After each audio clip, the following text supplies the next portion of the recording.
Quran yang ketika Anda baca dengan sungguh-sungguh itu pasti dibelokkan oleh setan. Makanya satu-satunya bacaan di muka bumi yang baru baca itu Anda bisa cepat ngantuk, itu cuma Al-Quran. Silakan kalau nggak percaya.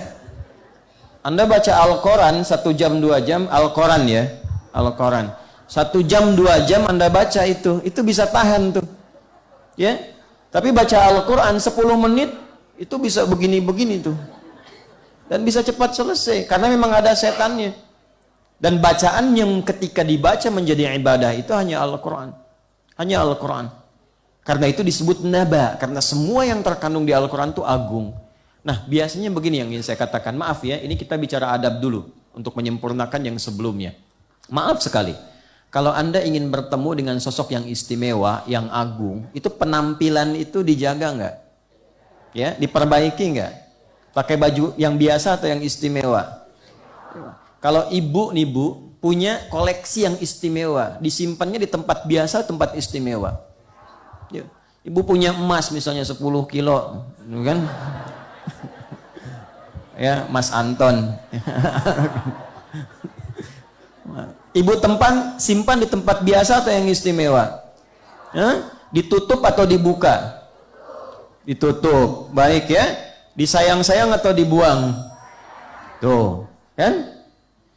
Dan Al-Quran itu disebut naba. Emas nggak pernah disebut naba. Manusia seagung-agungnya, itu kan? Jika dia tidak mendapatkan tugas khusus dari Nabi, dari Allah, tidak mendapatkan tugas khusus dari Allah menjadi Nabi, tetap statusnya insan, manusia. Tapi kenapa kita menghadapi sosok manusia yang biasa, namun kemudian mendapat kedudukan dan terhormat, penampilan itu begitu indah?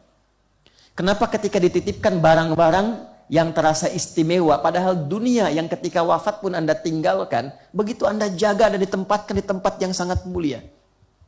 Al-Quran itu, bukankah itu akan memberikan dampak kepada kita sampai meninggalkan dunia? Bukankah itu yang menjadikan kita terhormat di hadapan Allah? Bukankah itu yang menjadikan seorang hamba mendapatkan mahkota utama? Bukankah itu yang menjadikan seseorang mendapatkan kesempatan memberi syafaat untuk keluarganya? Jadi kalau barang dunia saja begitu diistimewakan, kenapa Al-Quran yang mulia dan agung tidak kita istimewakan? Betapa banyak saya sering kali bersedih melihat seseorang menempatkan Quran di tempat-tempat tidak terhormat. Penuh dengan debu. Tidak perhatian ketika mulai jilidnya terlihat mulai lapuk dan sebagainya. Di mana penghormatannya? Padahal Anda katakan itu naba'ul azim. Sesuatu yang agung, yang tinggi. Kenapa ketika baca Al-Quran senyamannya saja? Mana adabnya? Anda menghadap orang tertentu yang terhormat, kata-kata Anda dijaga. Tapi kenapa ketika baca Al-Quran gak mau belajar untuk membaca dengan benar? Anda mau ngasih pidato dalam peresmian, dalam promosi jabatan, latihan Anda tiap malam. Supaya gak salah bicaranya. Padahal bicara Anda di hadapan manusia. Kenapa ketika Anda membaca Al-Quran dan itu didengar oleh Allah, disaksikan, dilihat, diberi pahala? Kenapa gak dipelajari cara bacanya dengan benar?